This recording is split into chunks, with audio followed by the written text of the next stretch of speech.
A CEO spots a lonely black girl and her mother sitting silently on a sidewalk. 10 years later, something no one expected turns their world upside down. But before we dive into the full story, let me know where you're watching from and what time it is. Now, subscribe to the channel, and let's get started. The rain pounded mercilessly against the windshield as Marcus Townsend navigated his sleek Tesla through downtown Chicago's flooded streets. Lightning flashed, illuminating his tired face, 30 years old and already carrying the weight of a billion-dollar tech company on his shoulders. The board meeting had run late, filled with tense discussions about quarterly projections and the upcoming product launch. His temples throbbed with the beginning of a migraine. He should have been home hours ago. His penthouse apartment waited, empty and pristine. Sometimes the silence there was deafening, a reminder of the relationships he'd sacrificed for Horizon Technologies. 5 years as CEO had transformed the struggling startup into an industry leader, but success had come at a cost. Marcus slowed as he approached a red light, the wipers fighting a losing battle against the deluge. That's when he saw them through the curtain of rain, a young woman clutching a thin jacket around herself and an older woman beside her, both huddled beneath the inadequate shelter of a store awning. The younger woman's long braids were dripping wet despite her efforts to stay dry, and she had her arm protectively around the older woman who appeared to be shivering. The light turned green. Marcus should have driven on. He had an early meeting tomorrow, emails to answer, a presentation to review, but something made him pull over. Perhaps it was the determined set of the young woman's jaw, or the dignified way the older woman held herself despite their circumstances. Whatever it was, Marcus found himself lowering his passenger window. "Do you need a ride somewhere?" he called out over the storm's roar. The young woman's eyes narrowed with suspicion, her grip tightening on the older woman's shoulder. "We're fine," she replied, voice firm despite her obvious discomfort. "It's pouring," Marcus persisted. "And it's supposed to get worse. I promise I'm not a creep, just offering help." The older woman coughed, a deep, concerning sound. The younger woman bit her lip, conflict evident on her face. "Mom, we should accept," she finally whispered, though Marcus caught the words. "The shelter's still 15 blocks away, and your medicine—" The older woman nodded reluctantly. Decision made, they hurried to the car, the younger woman helping her mother into the back seat before sliding into the front passenger seat herself. "Thank you," she said, her voice a mixture of gratitude and wariness. "I'm Zara. This is my mother, Denise." "Marcus," he replied, pulling back into traffic. "Where can I take you?" "Grace Haven Shelter on 43rd, Zara answered, wringing water from her braids. "If it's not too far." Marcus recognized the name of the women's shelter in one of the city's struggling neighborhoods. "Not too far at all." Silence filled the car as they drove. Marcus sneaked glances at his passengers in the rearview mirror. Denise was leaning back with her eyes closed, exhaustion etched into every line of her face. She looked to be in her mid-40s, but her expression carried decades more wear. Zara was young, early 20s, he guessed, with sharp, intelligent eyes that kept darting toward him with undisguised suspicion. "Your mom doesn't look well," Marcus observed quietly. Zara's jaw tightened. "She has lupus. The cold and wet make it worse." She hesitated before adding, "We lost our apartment 3 weeks ago. The medical bills—" She trailed off, as if suddenly remembering she was speaking to a stranger. Marcus nodded, understanding the unfinished sentence. "That's rough. I'm sorry." "We don't need pity," Zara said quickly. "We're getting back on our feet." Something in her tone, pride mixed with determination, reminded Marcus of himself years ago, before Horizon took off, when he was sleeping on friends' couches and working 18-hour days. "I wasn't offering pity," he said. "Just human decency." Zara's shoulders relaxed slightly at that. "Well, thank you for the ride, then."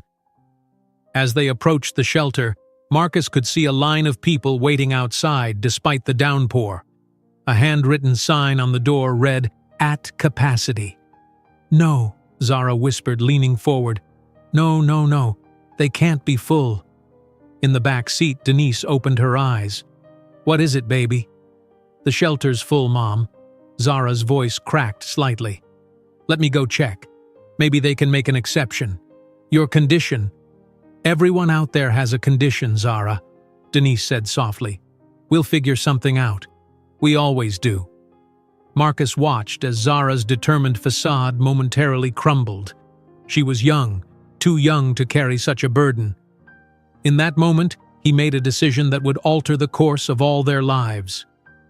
I have a guest apartment, he said. It's part of my company's building. No one uses it except for visiting executives. You could stay there tonight, get out of the rain. Zara's suspicion returned full force. And what would you want in return?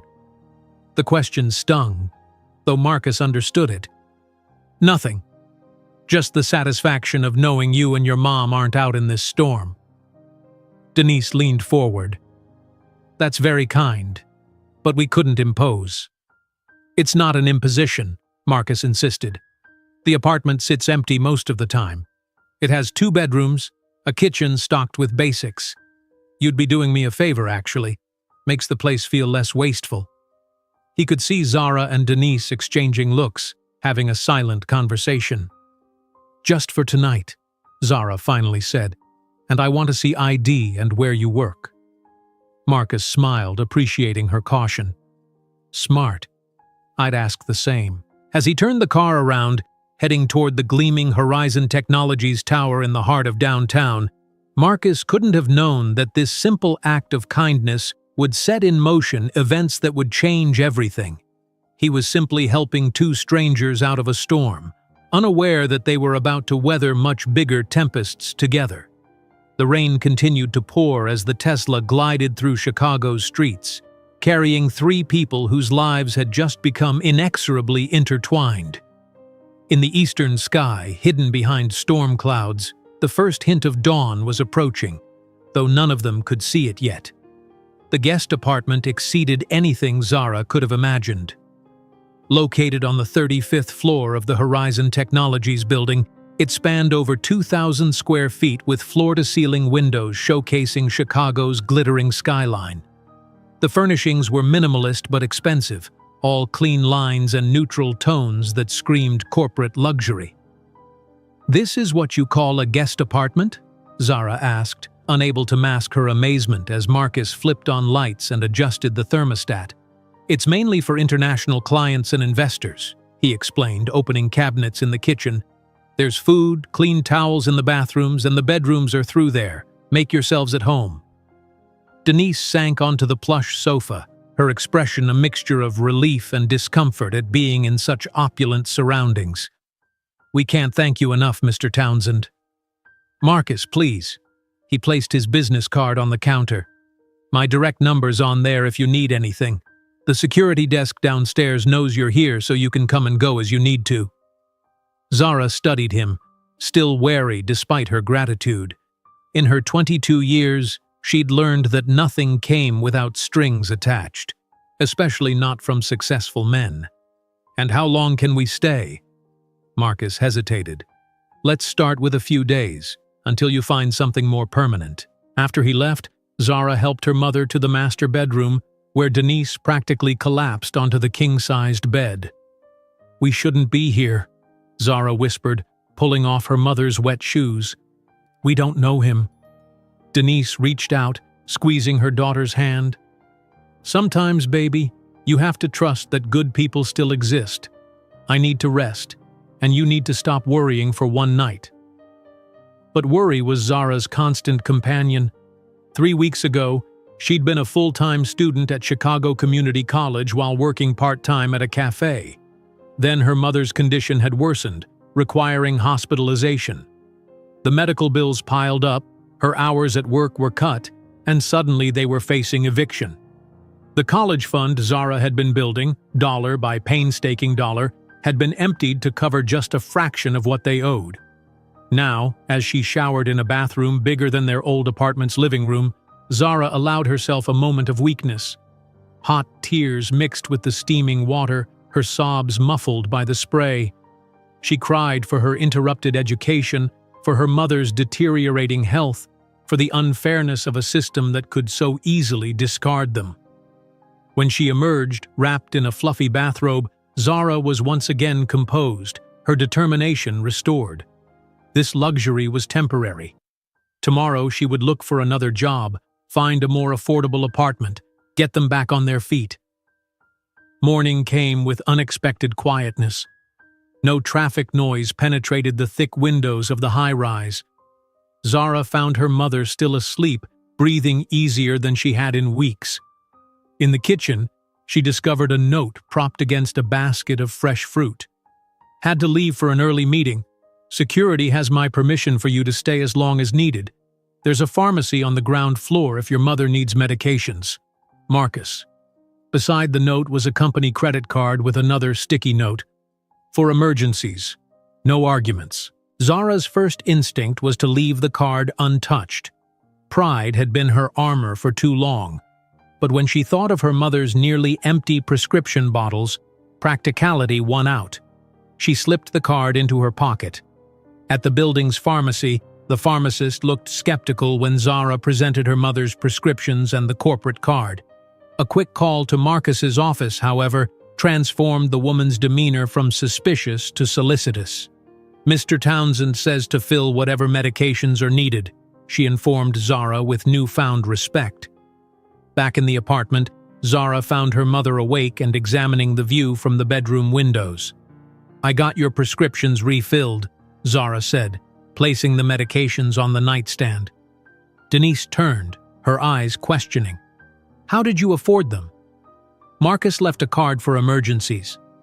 Seeing her mother's expression, Zara quickly added, "I'll pay him back every cent, Mom. I promise." Denise smiled sadly. "You've been taking care of me for too long. It should be the other way around." "Don't start that again," Zara said firmly. "We're a team, remember?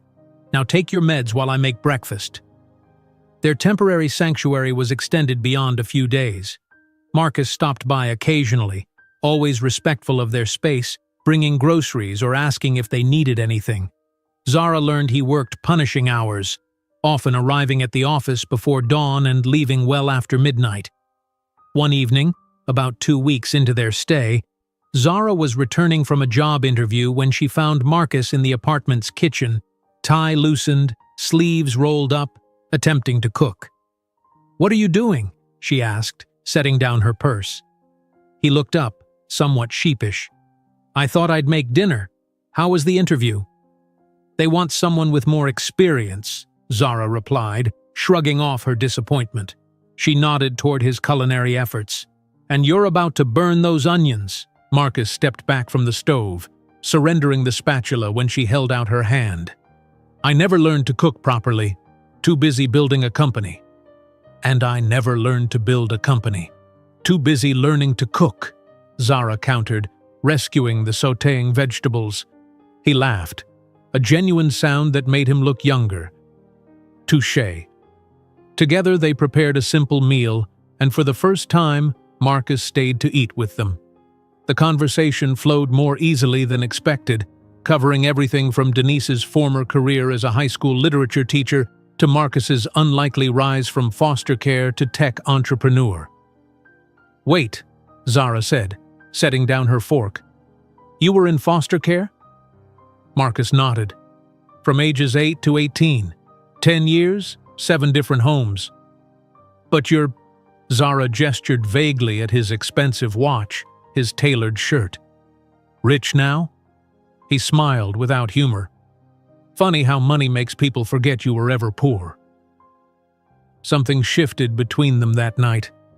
Zara began to see Marcus not as a wealthy benefactor to be wary of, but as someone who understood struggle intimately. And Marcus, watching Zara care for her mother with unwavering dedication, recognized a resilience that reminded him of his own journey. The next morning, Zara was surprised to find Marcus at the kitchen counter, typing on his laptop despite the early hour. "Don't you have an office for that?" she asked, filling a mug with coffee from the pot he'd already brewed. "I do," he agreed without looking up. But the conversation is better here. Zara leaned against the counter, studying him. Why are you helping us, really? Marcus finally met her gaze. Because someone helped me once, when I had nowhere to go, and because you're not asking me to. The simple honesty of his answer caught Zara off guard. For the first time since their lives had collided in the rain, she allowed herself to consider that perhaps Marcus Townsend's kindness came without hidden agendas or expectations. What she couldn't know was that their chance encounter had awakened something in Marcus that had been dormant for years, a reminder of humanity beyond quarterly reports and shareholder value, a connection that had nothing to do with status or success. And that connection was about to grow in ways none of them could anticipate. As weeks turned into months, their temporary arrangement evolved into something none of them had anticipated. The guest apartment gradually transformed from a sterile corporate space into a home. Family photos of Zara and Denise appeared on side tables. Cookbooks lined a previously empty shelf in the kitchen. Throw blankets and colorful pillows softened the minimalist furniture. Marcus found himself spending more evenings there than at his own penthouse. After particularly grueling days at the office, he'd arrived to find home-cooked meals waiting, genuine conversation, and a sense of belonging that had eluded him since childhood. "You need to stop working so much," Denise told him one evening as he rubbed his tired eyes over dinner. Her health had improved dramatically with proper medication and reduced stress, though she still had difficult days. "You're running yourself into the ground." "The company doesn't run itself," Marcus replied with a wry smile. "Neither does life," Denise countered, her former teacher's tone brooking no argument. "When was the last time you did something just for joy?" The question caught him off guard. Joy had never been a metric by which he measured his days. "I enjoy building Horizon," he said carefully. "That's purpose, not joy," Denise corrected. "They're not the same thing." The conversation stayed with Marcus for days afterward. He began to notice how much of his identity was wrapped up in Horizon Technologies. Without the company, who was he? The question was both terrifying and exhilarating.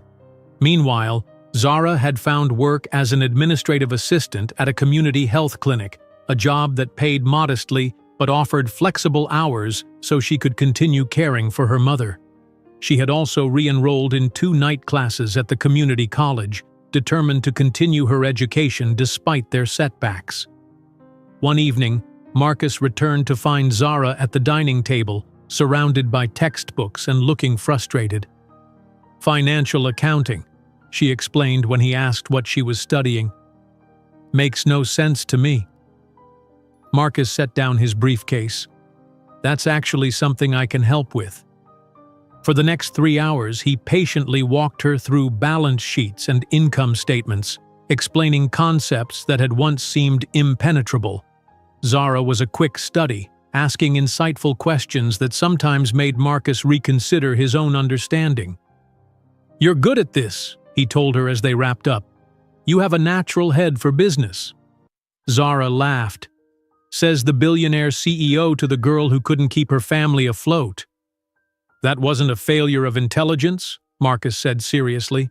"That was a system designed to make people like us fail." "People like us?" Zara raised an eyebrow. "People who start with nothing," he clarified. "I got lucky. One investor who believed in me, one break at the right time. Without that, I might be the one sleeping at shelters." Zara considered this. "So what made the difference? Just luck?" "Partly," Marcus admitted, "but also having someone who saw potential in me when others didn't." The next morning, Marcus arrived at Horizon's executive floor to find his assistant, Janet, looking harried. "The Richardson meeting got moved up to 9, she informed him, following him into his office with a stack of folders.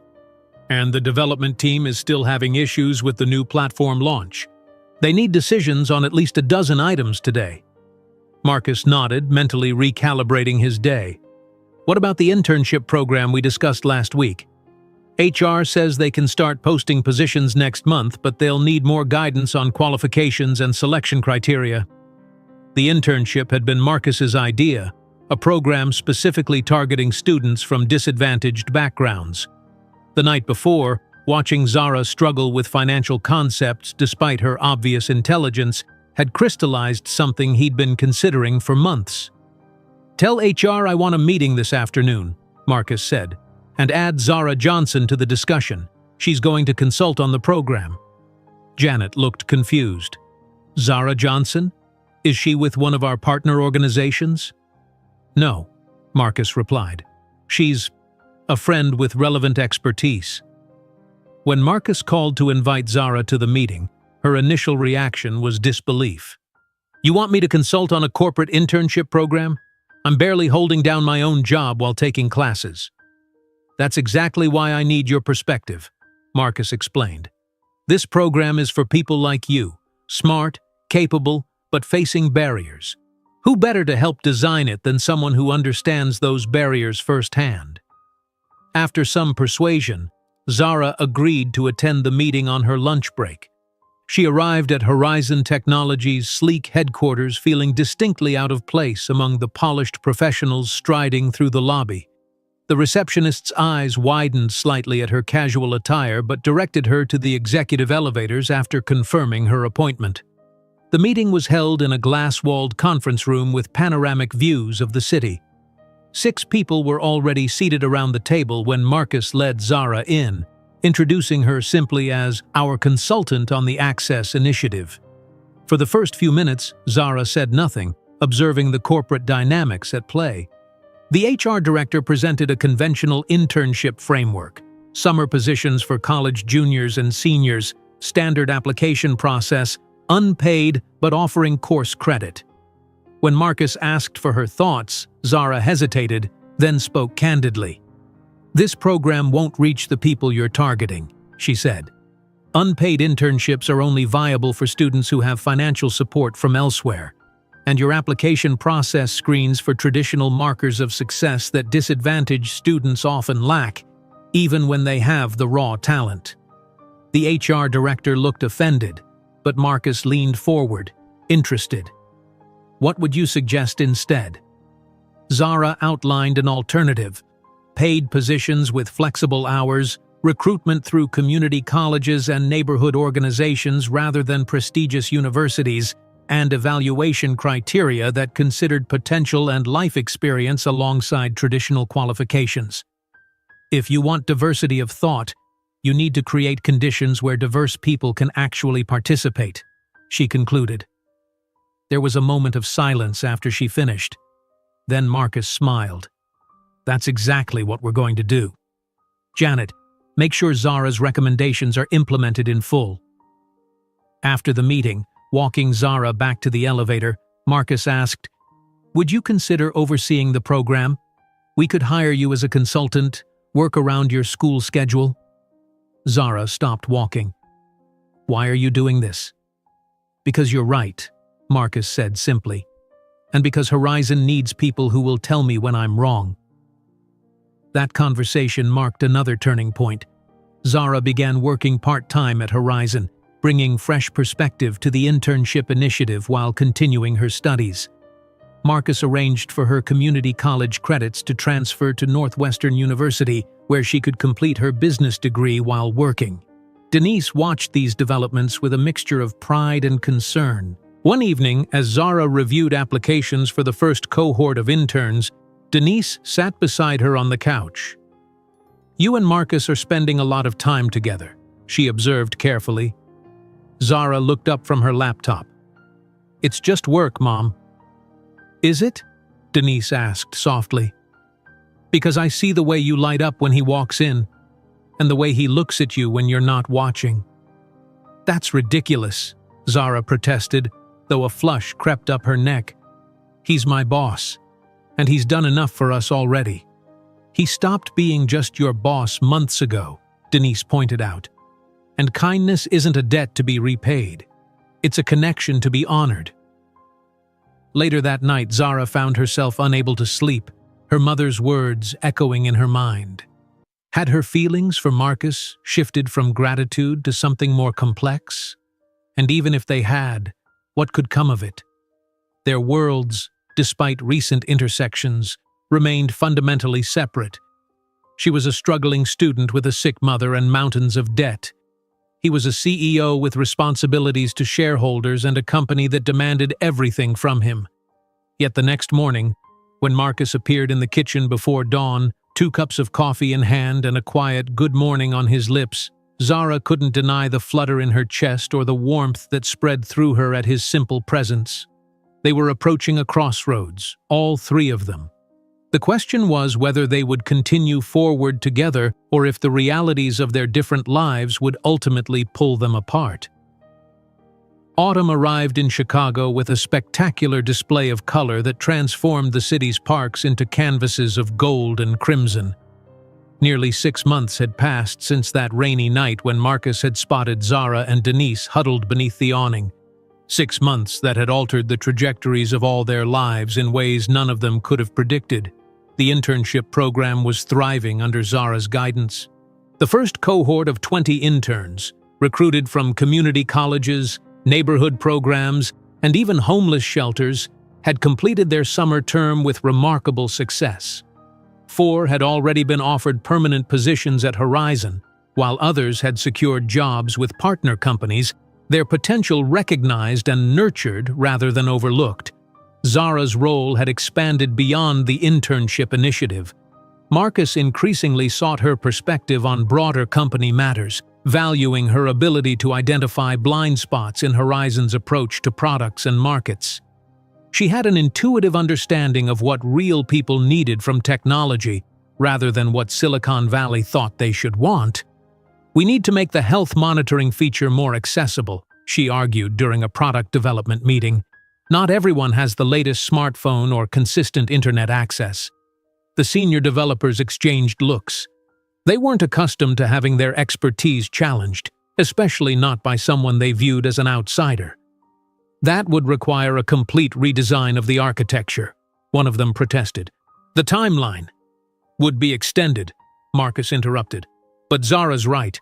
What good is creating health technology if the people who need it most can't access it?" He turned to her. "Draft a proposal for how we can adapt the current design. I want options by next week." Later, walking back to her office, a small but proper office now, not just a desk in a shared space, Zara struggled with conflicting emotions. Pride in her growing influence at Horizon battled with nagging imposter syndrome. Was she truly qualified to direct aspects of a billion-dollar company's strategy? Or was Marcus giving her opportunities out of some misplaced sense of charity? She was so lost in thought that she almost collided with Janet, Marcus's assistant, who was hurrying in the opposite direction with a stack of files. "Oh, sorry!" Zara steadied the wobbling pile in Janet's arms. "Let me help you with those." "Thanks," Janet said, surrendering half the stack. "They're for the Richardson acquisition. Marcus needs them in the conference room." As they walked together, Zara became aware of Janet studying her with undisguised curiosity. "What?" Zara asked, self-conscious. Janet hesitated before responding. "People talk, you know, about you and Marcus." Zara's stomach tightened. "There's nothing to talk about." "Maybe not yet," Janet said shrewdly.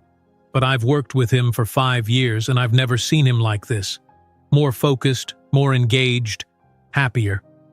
She paused outside the conference room. "Whatever you're doing, it's good for him. Just be careful. Not everyone here is thrilled about your influence."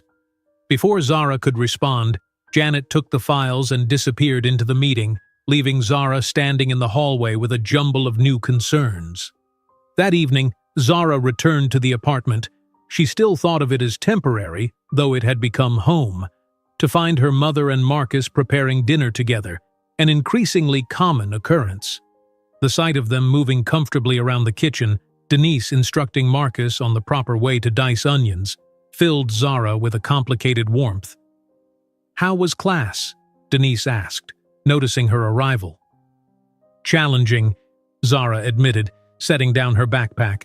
Her business courses at Northwestern were rigorous, especially combined with her work at Horizon. "But good. Professor Davis wants me to consider the MBA program after graduation." "You should," Marcus said. not looking up from his careful dicing. You have the aptitude for it.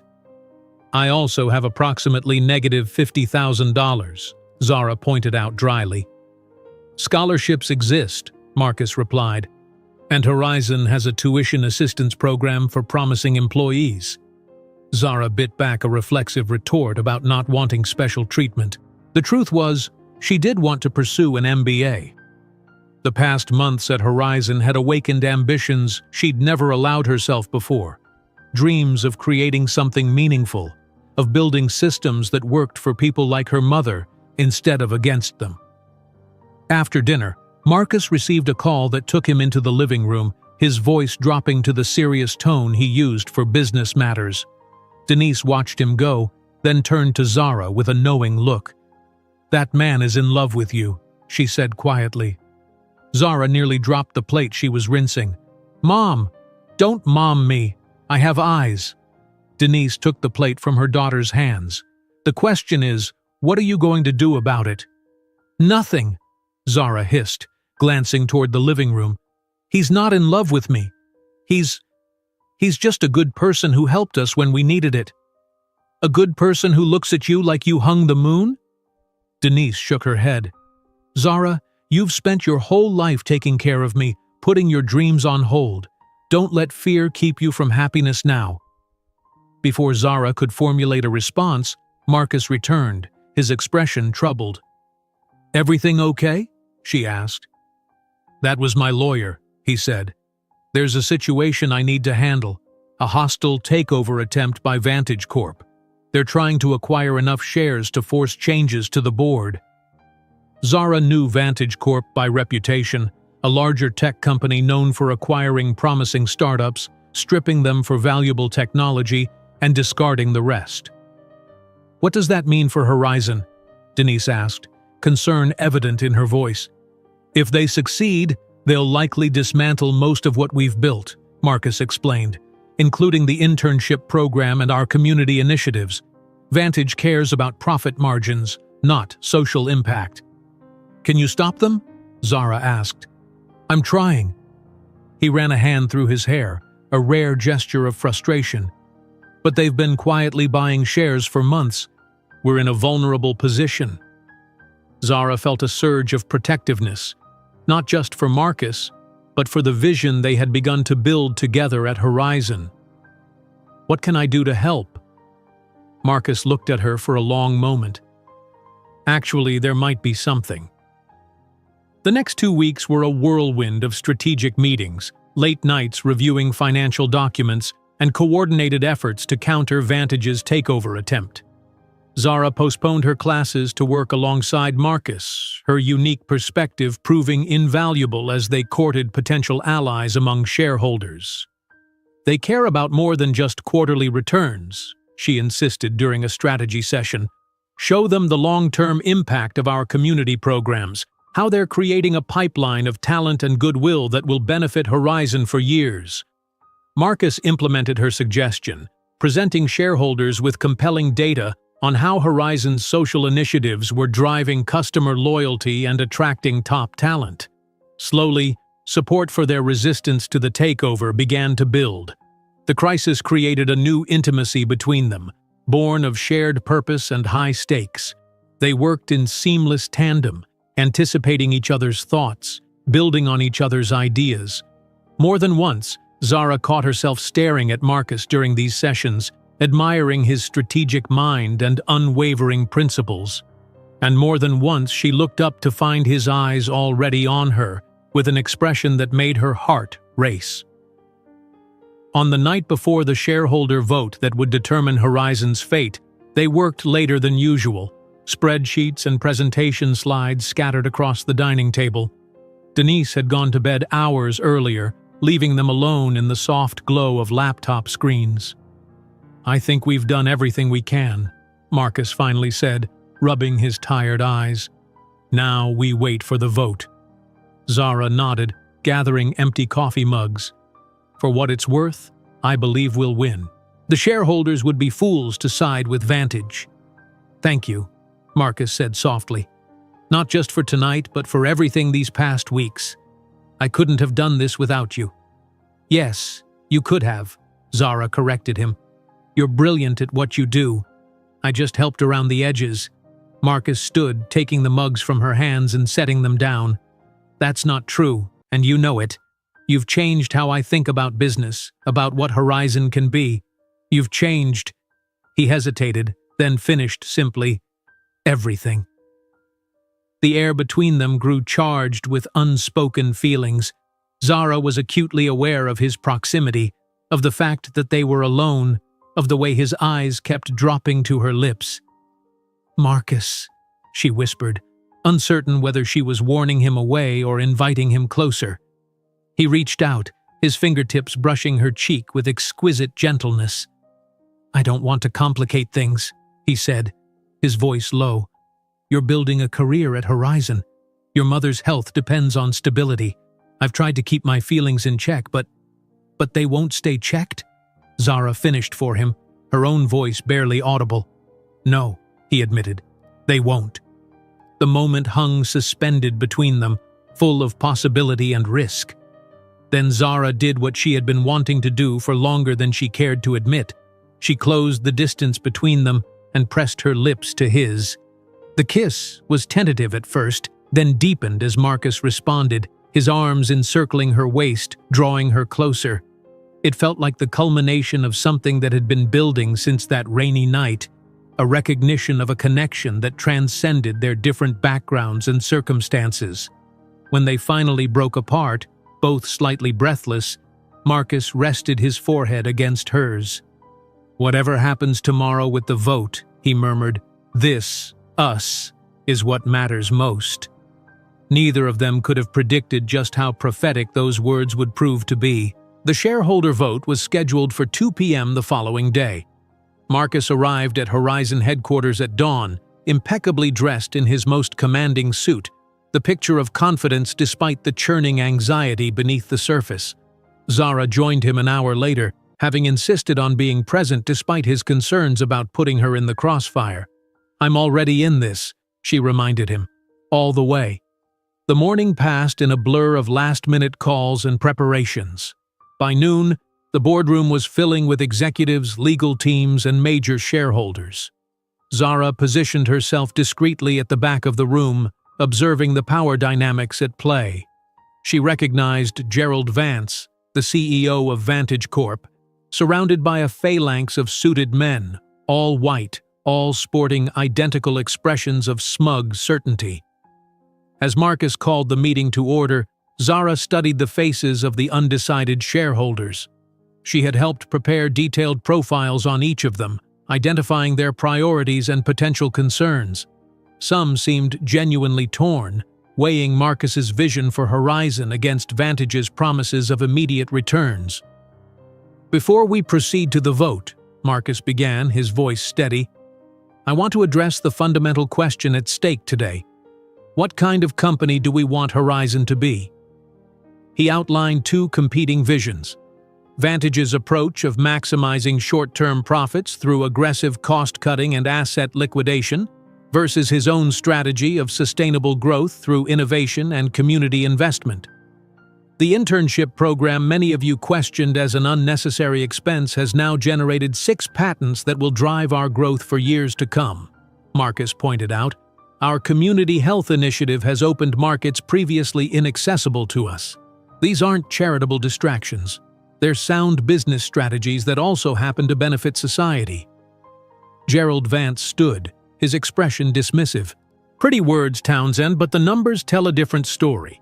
Your so-called initiatives have drained resources that should have gone to shareholders. Under Vantage's leadership, we'll streamline operations and deliver the returns you deserve." The debate continued, growing increasingly heated. Zara watched the undecided shareholders closely, noting shifts in their expressions as each argument landed. When one influential investor began nodding along with Vance's points about efficiency, she discreetly texted Marcus. "Johnson needs concrete examples. Use the Q3 community data."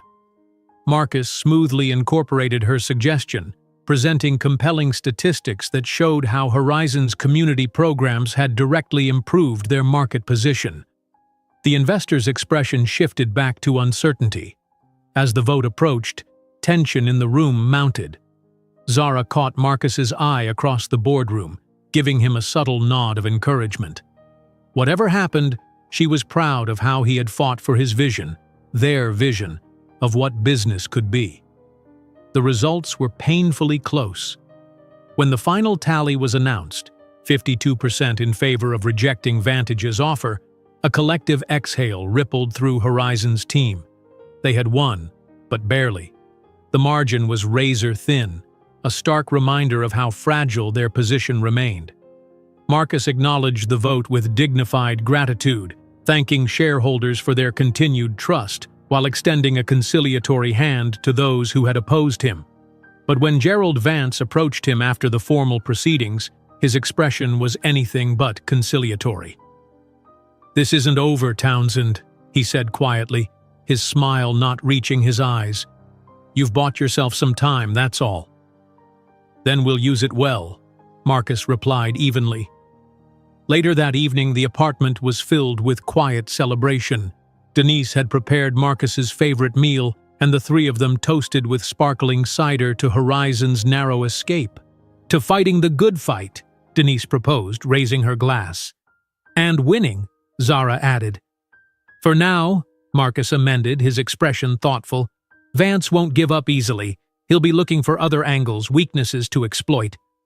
Zara reached for his hand across the table. "Then we'll be ready." The simple gesture of taking his hand in front of her mother felt significant, an acknowledgement that their relationship had shifted into new territory. Denise noticed but said nothing, only the slight curve of her lips betraying her approval.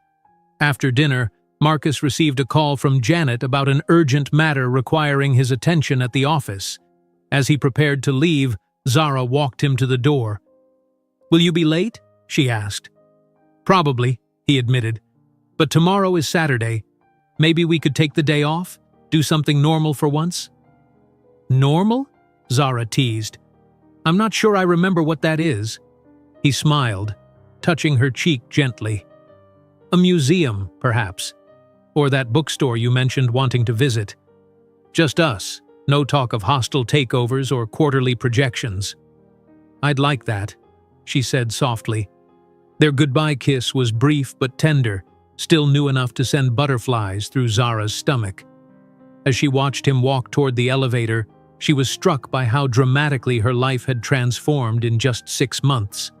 From homeless and desperate to employed, enrolled in university, and now, involved with a CEO.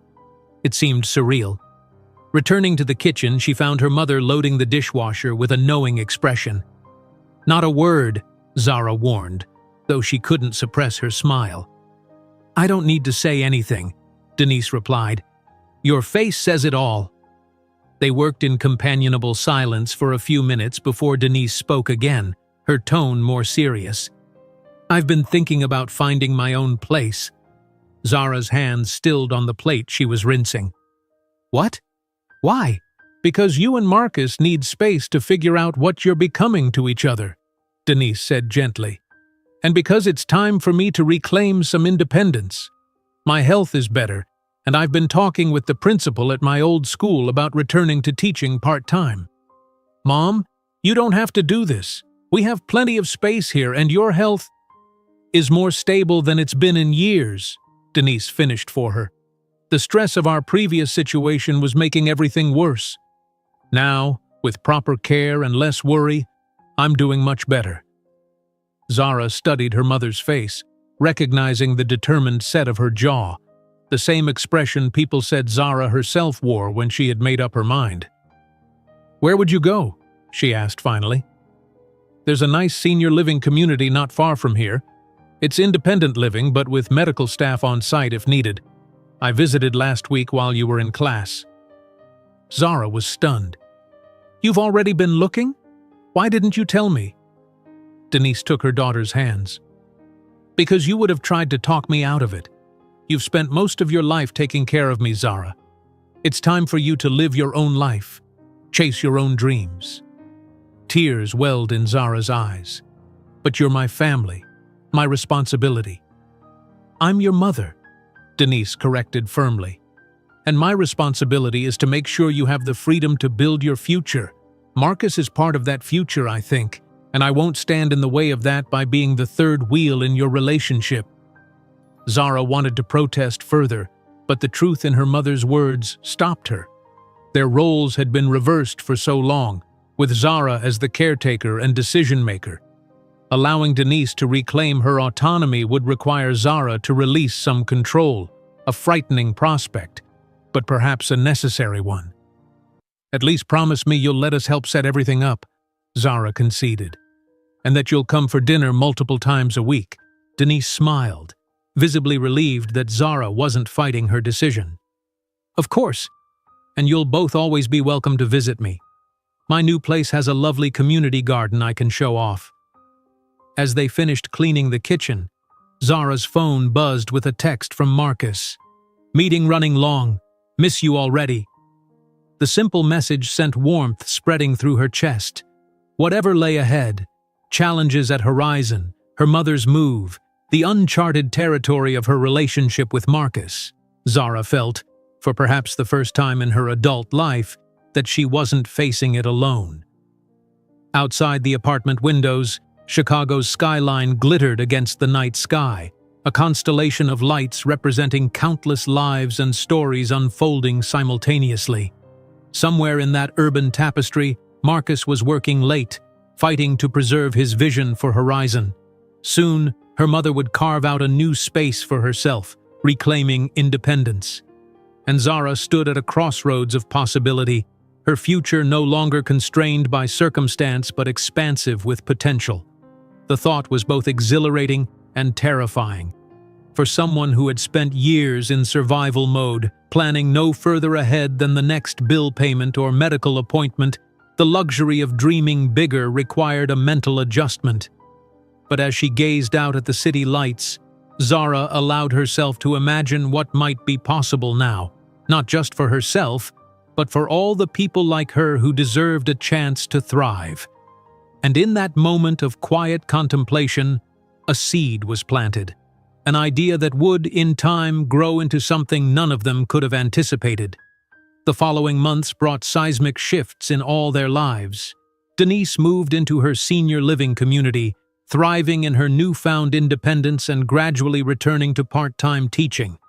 Her health continued to stabilize, though she still had flare-ups that required careful management. The community's on-site medical staff proved to be a blessing during those episodes, easing Zara's worries about her mother living alone. Zara and Marcus's relationship deepened as they navigated the complex terrain of their personal and professional connections. At work, they maintained appropriate boundaries, with Zara reporting to another executive to avoid conflicts of interest.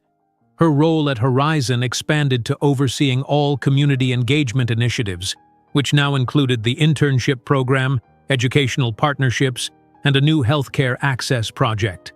At home, they settled into a rhythm that balanced Marcus's demanding schedule with Zara's work and studies.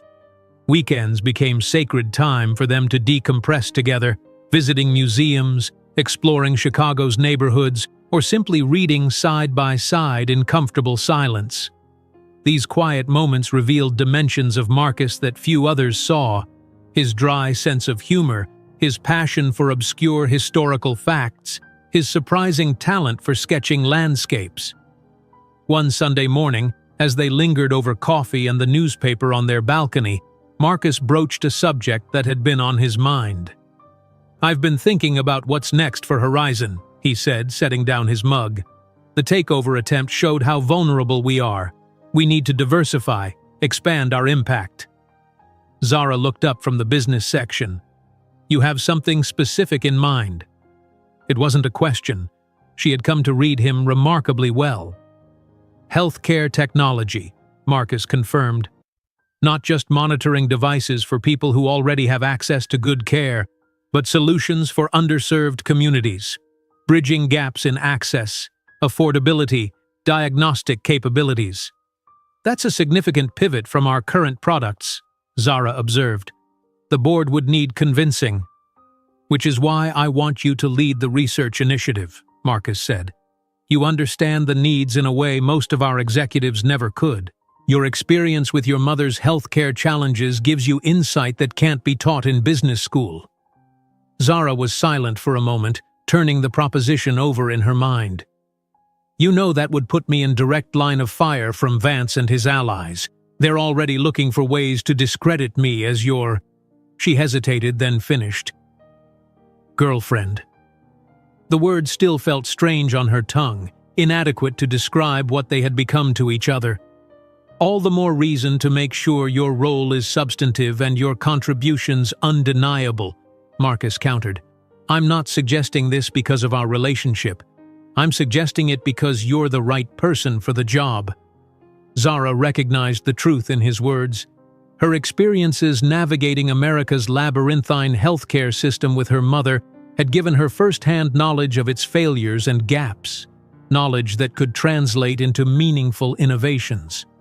"I'll do it," she agreed. "But I want to approach it differently than typical R&D. We need to talk directly to the communities we're trying to serve, understand their specific needs before we design solutions." Marcus smiled, a mixture of pride and affection in his expression. "That's exactly why you're perfect for this." The healthcare initiative quickly became Zara's passion project. She assembled a diverse team that included medical professionals, community health workers, and technology experts. Together, they conducted extensive field research in underserved neighborhoods, free clinics, and rural health centers.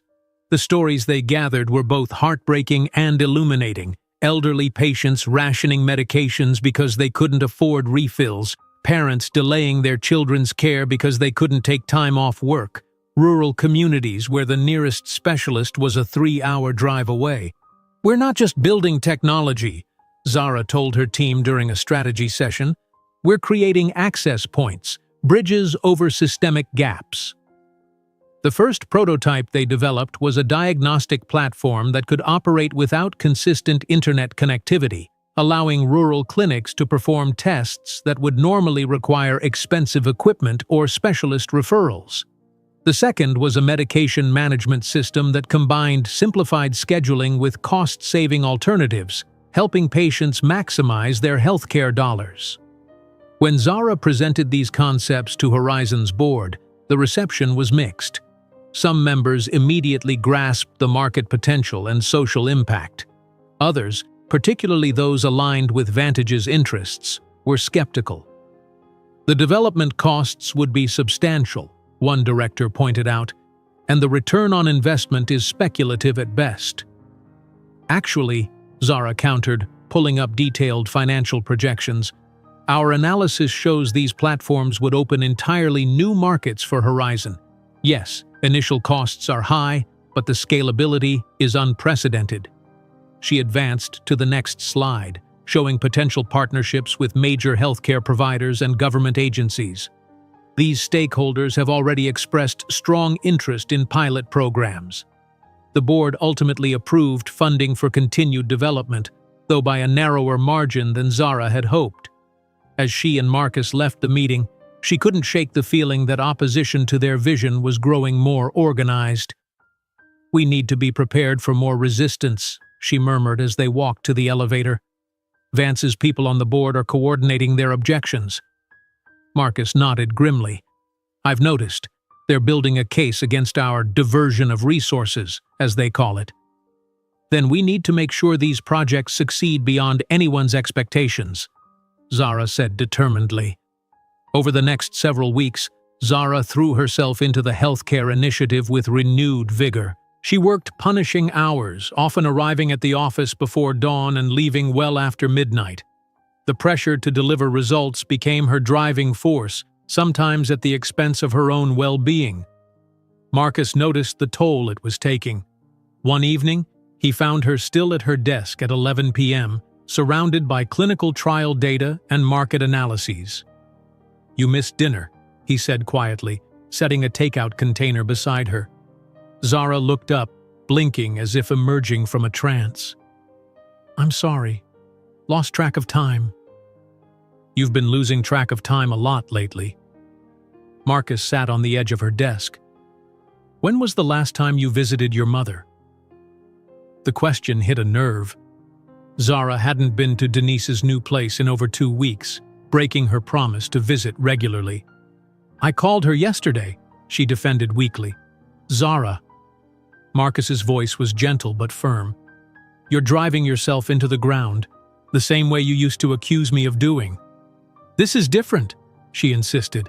"The board is looking for any reason to shut us down. We have to prove these products are viable." "At what cost?" Marcus asked. "You've stopped going to your classes. You barely sleep. You're not taking care of yourself." "I'm fine," Zara snapped, then immediately regretted her tone. She softened. There's so much riding on this." Marcus took her hands, forcing her to look at him. "Nothing is riding on this that's worth your health or happiness.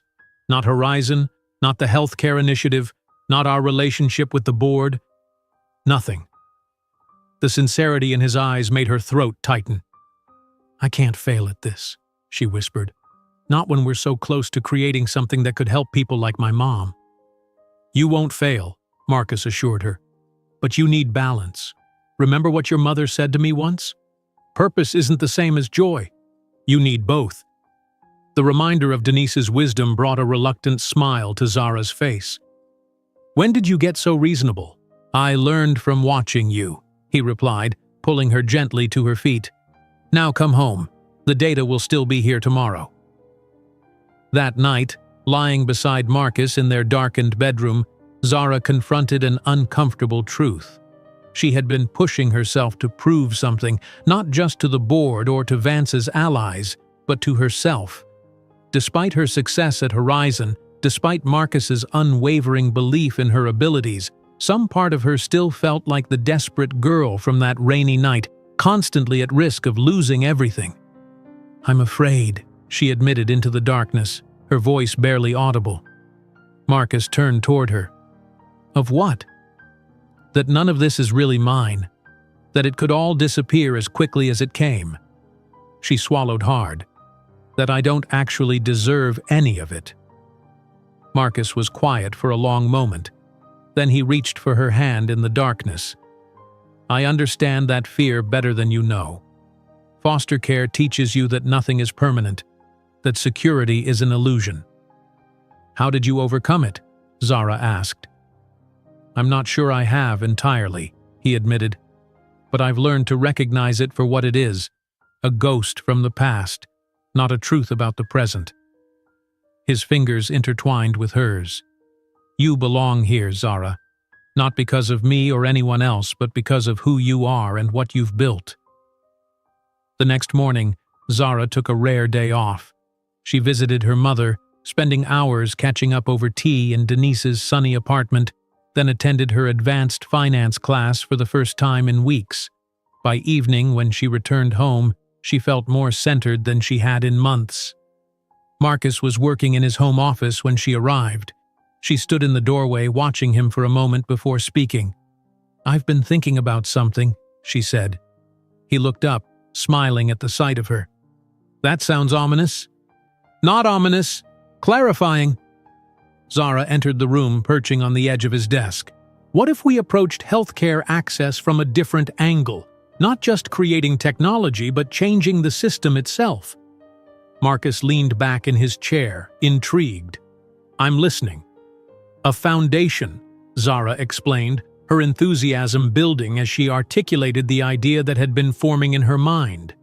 Independent from Horizon but aligned with its mission, focused specifically on healthcare equity, using technology as a tool rather than an end in itself.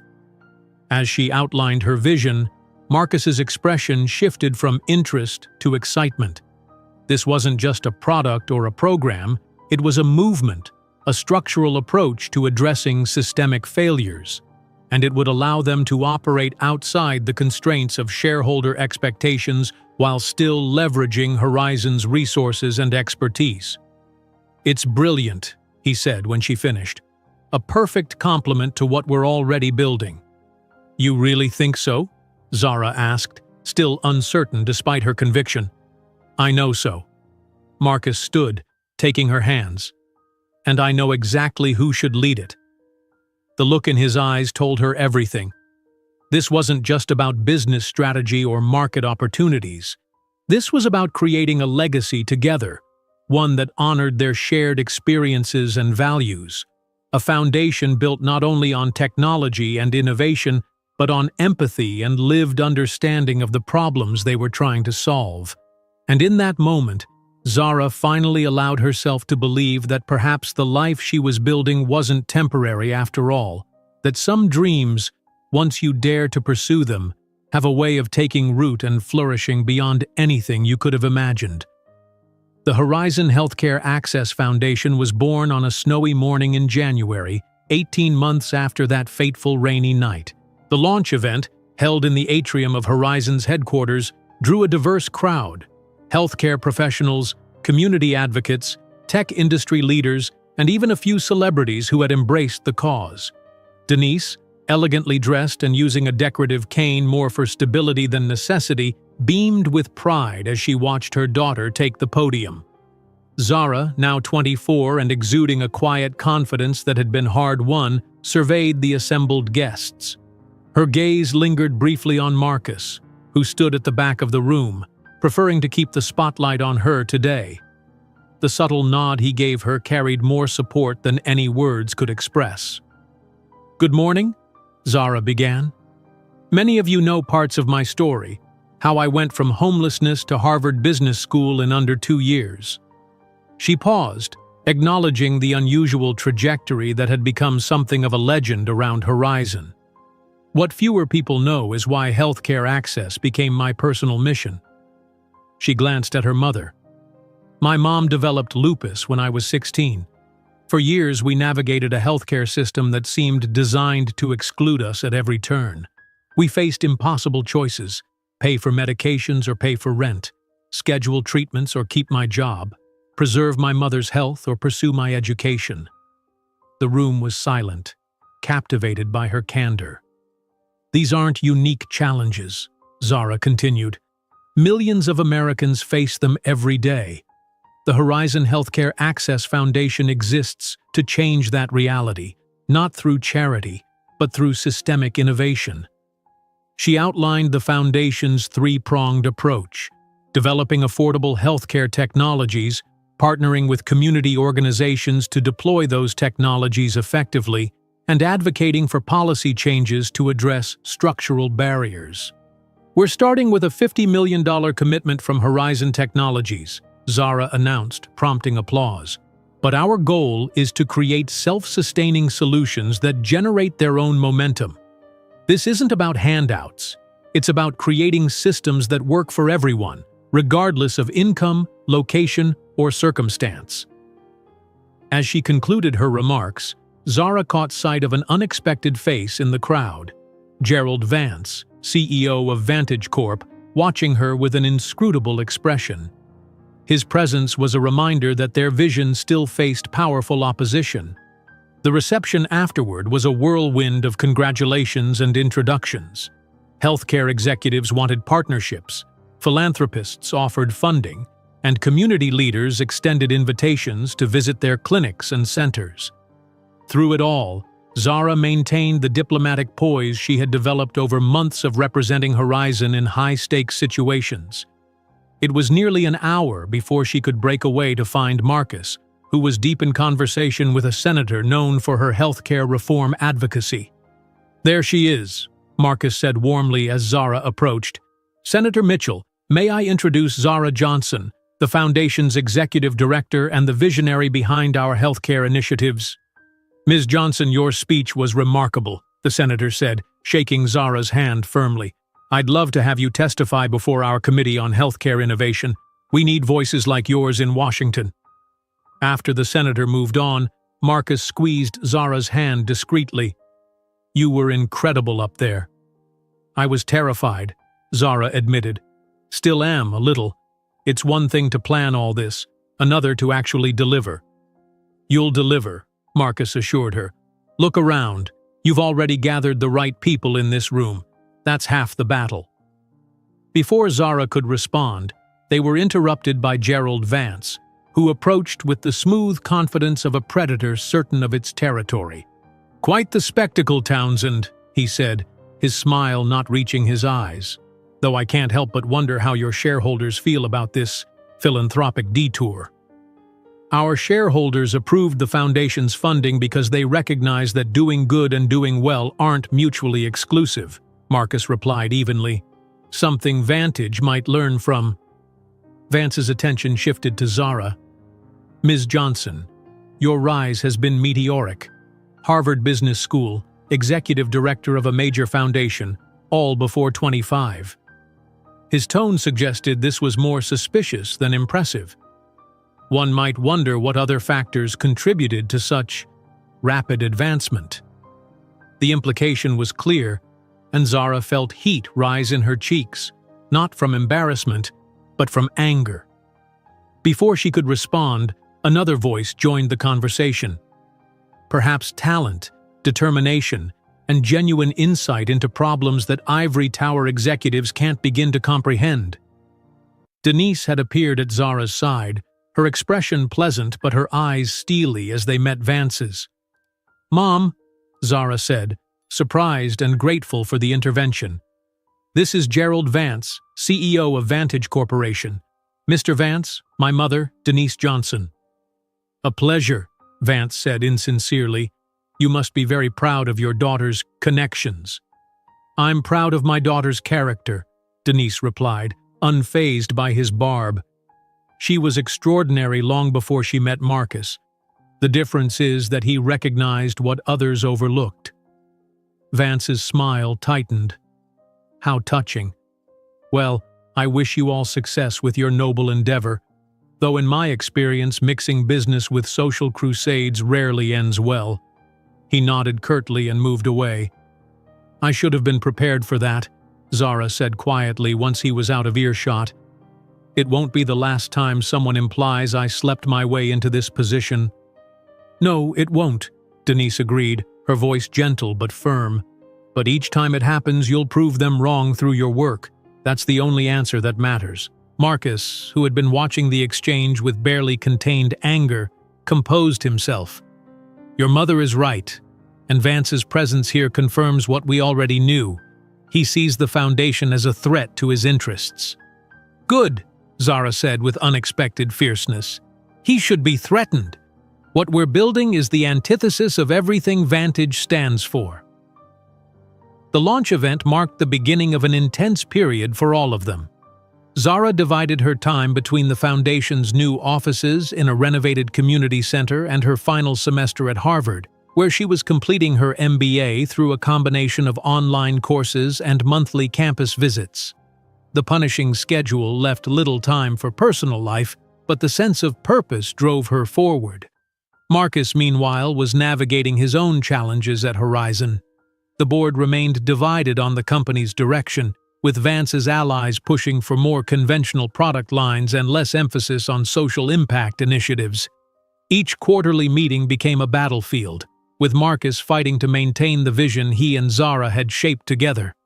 Despite these pressures, they created small islands of normalcy in their relationship. Sunday mornings remained sacred, time for just the two of them to reconnect over coffee and conversation. They maintained a standing dinner date with Denise every Wednesday at her community, where she had become something of a social director, organizing book clubs and community outreach programs of her own. 4 months after the foundation's launch, Zara was working late in her office when Marcus called, his voice tense.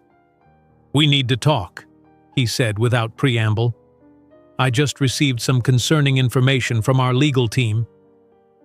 An hour later, they sat in the Foundation's conference room with Horizon's chief legal counsel, reviewing documents that had been anonymously delivered to the company's ethics hotline. "Someone is alleging financial impropriety between Horizon and the Foundation," the lawyer explained, spreading the papers on the table. "They're claiming that the Foundation is being used to funnel corporate resources to projects that benefit you personally, Marcus." "That's absurd," Zara protested. "We've maintained complete transparency. Every dollar is accounted for." "The allegations aren't about explicit theft," the lawyer clarified. "They're more insidious. The anonymous source suggests that the foundation's partnerships disproportionately benefit companies or organizations where Marcus has personal investments or relationships. Marcus leaned back, his expression grim. This has Vance written all over it. He's trying to create the appearance of a conflict of interest. Even if the allegations are baseless, they could trigger an SEC investigation, the lawyer warned, and the publicity alone could damage both Horizon and the Foundation. Zara felt a chill settle over her. This wasn't just about business anymore. It was a direct attack on their integrity and the mission they had worked so hard to build. "What do we do?" she asked, looking between Marcus and the lawyer. "We get ahead of it," Marcus said decisively. "Full audit of all Foundation activities, expenditures, and partnerships, conducted by an independent third party. We disclose everything voluntarily before anyone can accuse us of hiding information." The lawyer nodded. "That's the right approach legally, but it will mean putting some initiatives on hold during the audit, and it could still generate negative press." "Then we control the narrative," Zara said, her mind racing. "We announce the audit ourselves, frame it as part of our commitment to transparency and best practices." The next several weeks were among the most stressful of their relationship. The audit team combed through every detail of the Foundation's operations, interviewing staff, reviewing contracts, and scrutinizing financial records. Zara and Marcus were questioned separately, their professional and personal relationships subjected to uncomfortable scrutiny. Throughout this ordeal, they maintained a united front publicly while privately grappling with the strain. There were tense conversations, sleepless nights, and moments when both questioned whether they had been naive to think they could challenge the status quo without consequence. One particularly difficult evening, after a day of grueling interviews with the audit team, Zara found Marcus on their balcony, staring out at the city lights. "Maybe we should have been more careful," she said, joining him at the railing. "Kept more separation between Horizon and the Foundation, between our professional and personal lives." Marcus was quiet for a long moment. "Do you regret it? Any of it?" The question hung in the air between them, weighted with implications that extended far beyond the current crisis. "No," Zara said finally, with certainty that surprised even her. "I regret that we're facing this challenge. I regret that people like Vance can use their power to try to destroy things that threaten their worldview, but I don't regret the choices that brought us here." Marcus turned to look at her, his expression softening. "Neither do I. And that's how I know we'll get through this, because what we've built, all of it, was built with integrity." He took her hand, both of them drawing strength from the simple contact. "Vance doesn't understand that. He thinks everyone operates from the same self-serving motivations he does. That's his weakness, not ours." The preliminary audit results came back 2 weeks later. No evidence of financial impropriety or conflicts of interest. The Foundation's partnerships had been selected based on merit and mission alignment, not personal connections. Its expenditures were appropriate and well documented. It should have been a moment of pure vindication, but Zara felt only tired relief.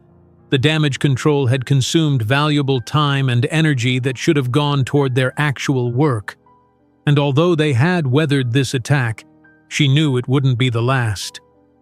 "We need to be prepared for more of this," she told Marcus as they reviewed the audit report. "Vance and his allies won't give up just because this attempt failed." Marcus nodded gravely. "You're right, but neither will we."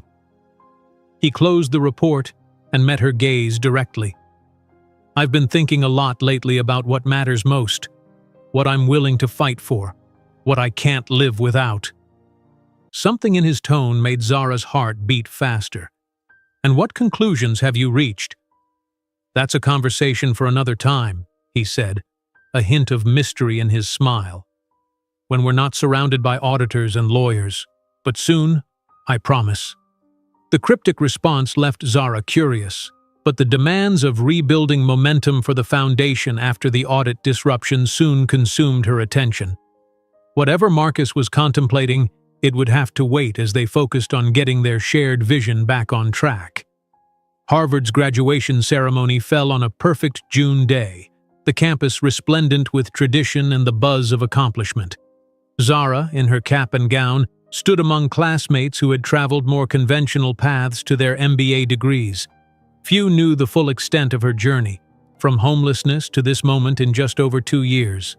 In the audience, Marcus and Denise sat side by side, both beaming with pride. Denise dabbed at her eyes as Zara crossed the stage to receive her diploma, the culmination of countless sacrifices and late nights studying after exhausting workdays. "She did it," Denise whispered, clutching Marcus's arm. "My baby did it." "Never doubted she would," Marcus replied, his own eyes suspiciously bright. After the ceremony, they found Zara amid the sea of graduates. She ran to embrace her mother first, both women holding each other tightly, years of shared struggle making this triumph all the sweeter. "I'm so proud of you," Denise said, framing her daughter's face with her hands. "Your father would be too."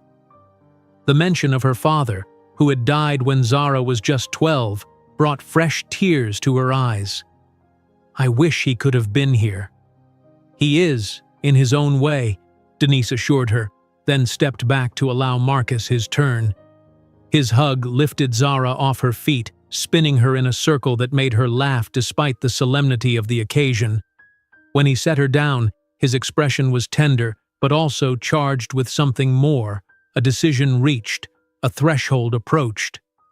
"I have something for you," he said, reaching into his pocket. "A graduation gift." He handed her a small velvet box. Not ring-sized, Zara noted with a mixture of relief and, surprisingly, disappointment. Inside was a key, modern and electronic. "What's this to?" she asked, turning it over in her hand. "Your new office," Marcus replied, "at Horizon's main campus." Zara looked up, confused. "But the Foundation headquarters will remain where it is," he assured her. "This is for something else. I'm creating a new division within Horizon, Healthcare Innovation and Access, and I want you to lead it." Zara stared at him, trying to process the implications. "But the Foundation continues its work, with you maintaining oversight as board chair," Marcus explained.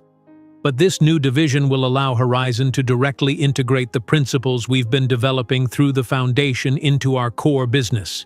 It's the next logical step." Are you sure this is wise?" Zara asked, glancing around at her classmates and their families, all celebrating nearby. "After everything with the audit, people will say, 'Let them,'" Marcus interrupted firmly. "The audit cleared us completely. You have a Harvard MBA. You've successfully launched and led a major foundation. You're the most qualified person for this role, and I won't let Vance or anyone else dictate our business decisions based on unfounded accusations." Denise watched this exchange with knowing eyes. "Take the key, Zara. You've earned it. Not because of who you love, but because of what you've built." Later that evening, after a celebratory dinner, the three of them returned to the apartment that had become home. As Denise prepared to leave for her own place, she pulled Marcus aside briefly, their conversation just out of Zara's earshot. Whatever Denise said made Marcus smile and nod, squeezing her hand in apparent agreement. When they were alone, Zara kicked off her heels and collapsed onto the sofa. "I can't believe it's over. 2 years of business school while working full-time. I might actually sleep through the night now." Marcus sat beside her, loosening his tie. "About that new position, I haven't accepted yet," Zara pointed out, though her mind was already racing with possibilities. The chance to implement their healthcare access vision at scale, with Horizon's resources behind it, was tantalizing. "I know, and I want you to consider it carefully," Marcus said. "But there's something else we need to discuss first, something that can't wait any longer." The seriousness in his tone made Zara sit up straighter. "What is it? Is there something wrong at Horizon? More trouble from Vance?" "No, nothing like that." Marcus took her hands in his. "It's about us, our future." Zara's breath caught. They had built a life together these past 2 years, but had carefully avoided discussions about formal, long-term commitments while she was completing her degree and they were establishing the foundation. "For most of my life," Marcus began, "I defined myself by what I built. First my education, then my career, then Horizon. Success was measured in achievements, acquisitions, market share." He paused, gathering his thoughts. "Then I met you and Denise and everything shifted. I realized I'd been building the wrong things." Zara listened, her heart pounding as she sensed the direction of his words. "These past 2 years, creating the foundation with you, watching you balance school and work with such determination, seeing how you care for your mother while refusing to let her illness define either of you, it's changed how I see everything." His voice grew softer. "Including what I want for my future." He reached into his pocket again, and this time withdrew a small ring box. Unlike the earlier gift, this one's meaning was unmistakable. "I had this whole elaborate proposal planned," he admitted with a self-deprecating smile, "but after today, watching you achieve something so monumental, I don't want to wait another moment to ask if you'll build the rest of your life with me." He opened the box, revealing a ring that somehow managed to be both elegant and distinctive, a cushion-cut emerald surrounded by small diamonds, set in platinum. It wasn't ostentatious despite its obvious value, perfectly balancing tradition and individuality.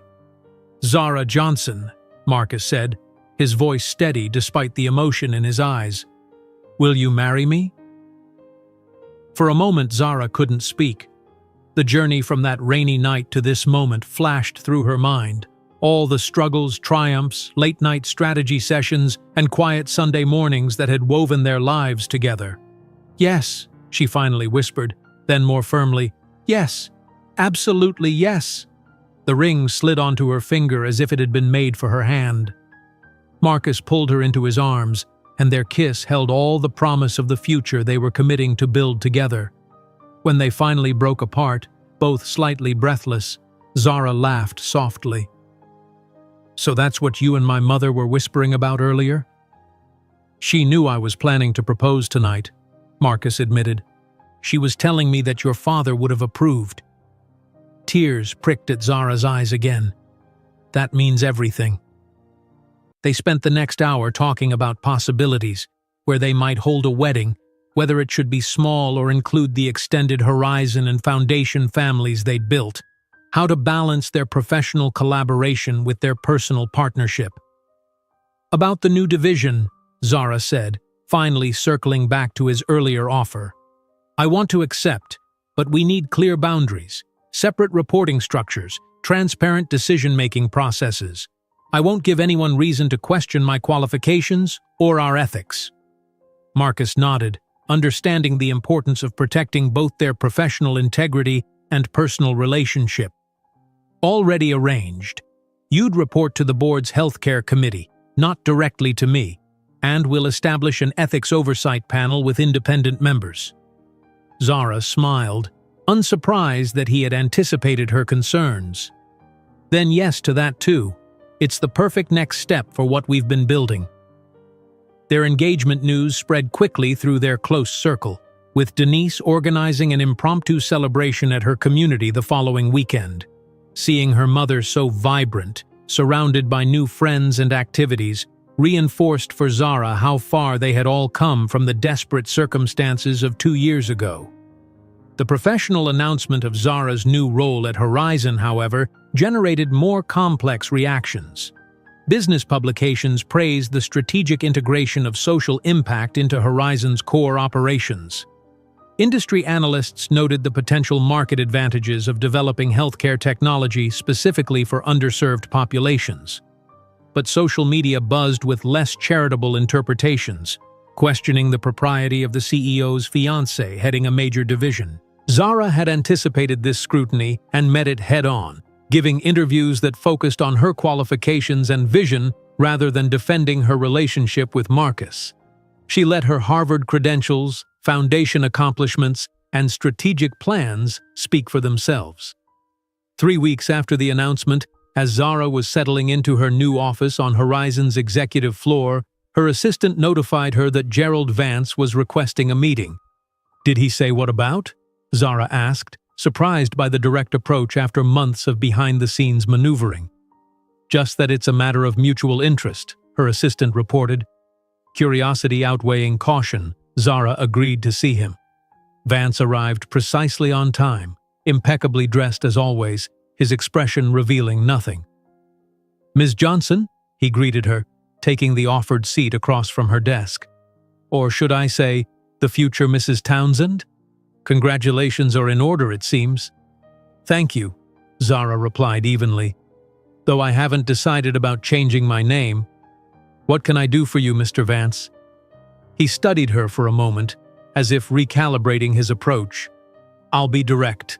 Vantage is considering a significant investment in healthcare technology, particularly focusing on accessibility for underserved markets." Zara kept her expression neutral, though internally she was instantly suspicious.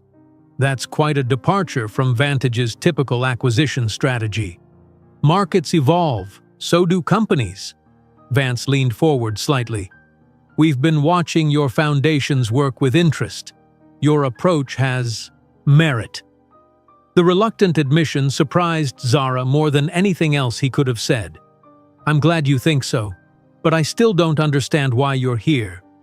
"I'm proposing a collaboration," Vance said. "Vantage's resources combined with your foundation's community connections and Horizon's technological capabilities, we could create something truly transformative." Zara regarded him skeptically. "After 2 years of trying to undermine everything we've built? After the anonymous allegations that conveniently triggered an audit? Now you want to collaborate?" Vance had the grace to look slightly uncomfortable. "Business is business, Ms. Johnson.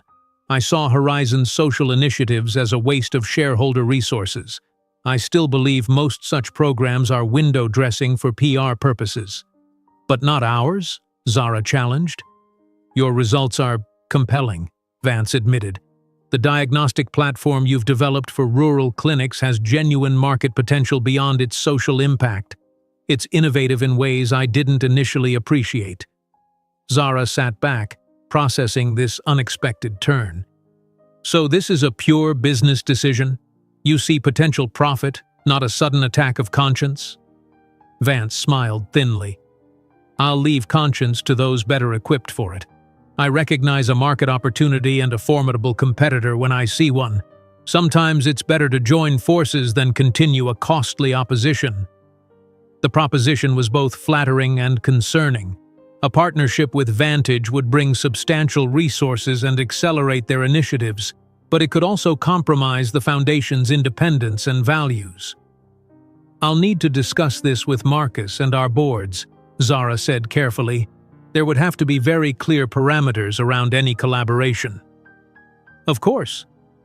Vance stood, apparently satisfied to have made his pitch. "One more thing. The engagement. It's not what I expected, but perhaps I misjudged the nature of your relationship with Townsend." Zara rose as well, meeting his gaze directly. "You did. And that's the problem with viewing everything through the lens of transaction and advantage, Mr. Vance. You miss the genuine connections that drive the most meaningful innovations." After he left, Zara remained standing by her desk, turning over the unexpected conversation in her mind. Vance's proposal represented both opportunity and risk.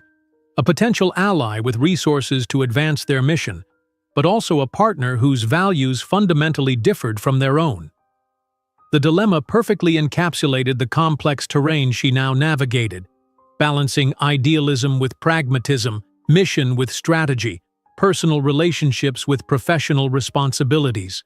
2 years ago, she could never have imagined facing such choices or wielding such influence. That evening, discussing Vance's proposal with Marcus over dinner, Zara realized how truly their lives had intertwined, personally and professionally, their individual strengths combining to create something neither could have built alone. "What do you think?" she asked after outlining Vance's unexpected overture. Marcus considered the question thoughtfully. I think it means we're winning. Vance doesn't collaborate unless he sees significant value or threat. The question is whether we need what he's offering.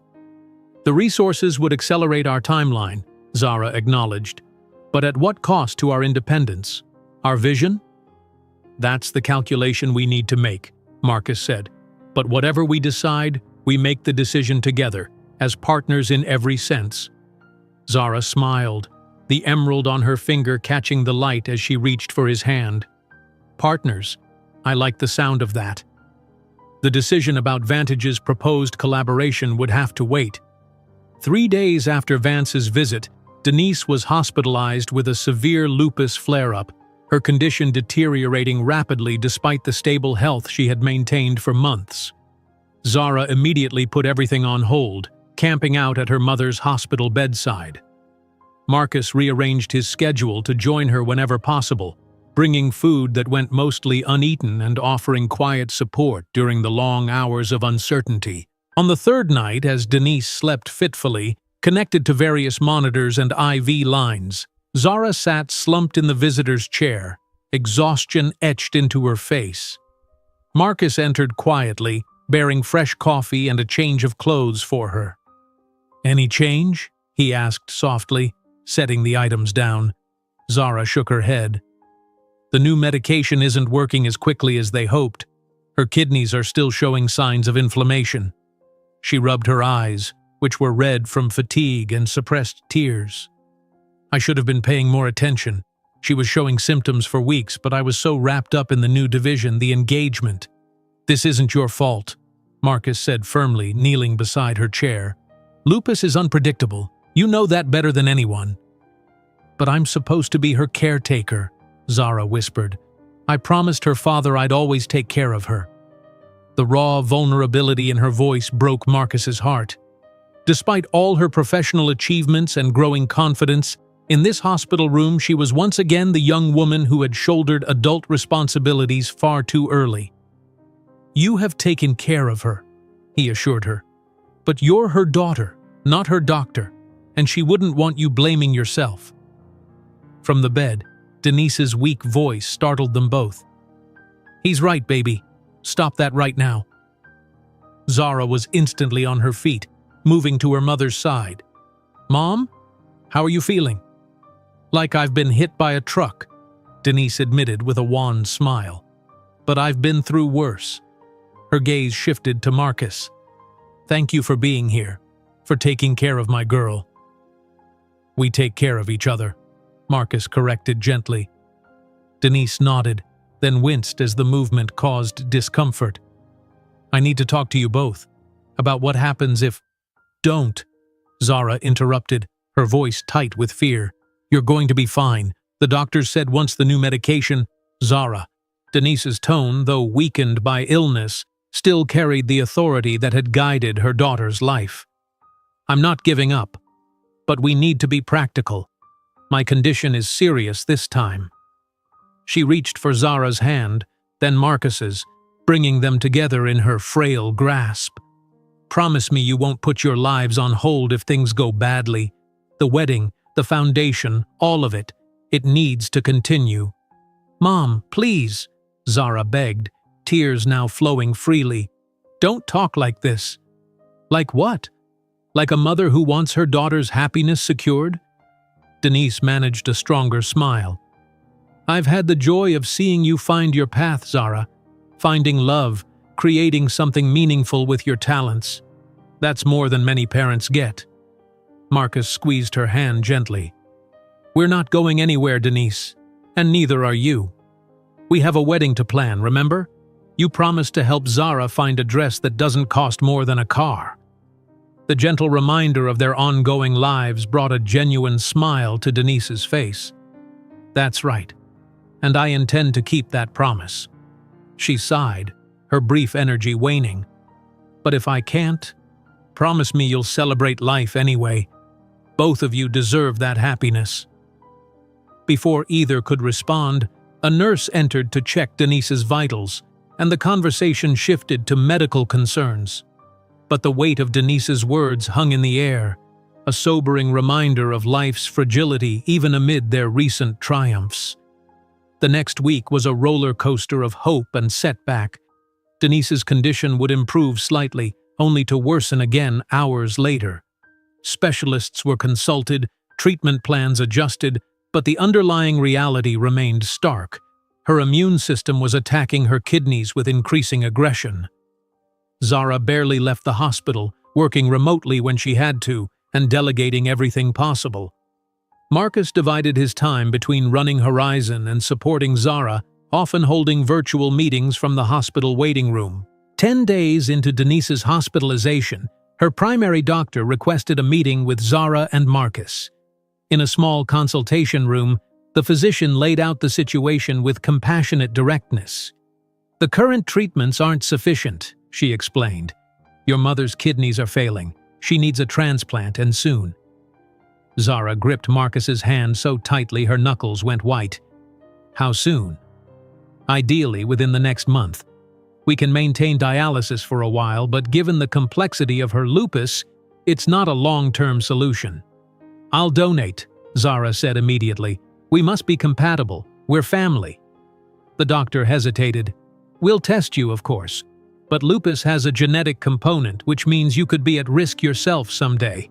Donating a kidney would complicate your own healthcare future." "I don't care," Zara insisted. "She's my mother." "Test me too," Marcus said quietly. "I have no family history of autoimmune disease." Zara turned to him, stunned by the offer. "Marcus, you can't." "I can," he interrupted gently.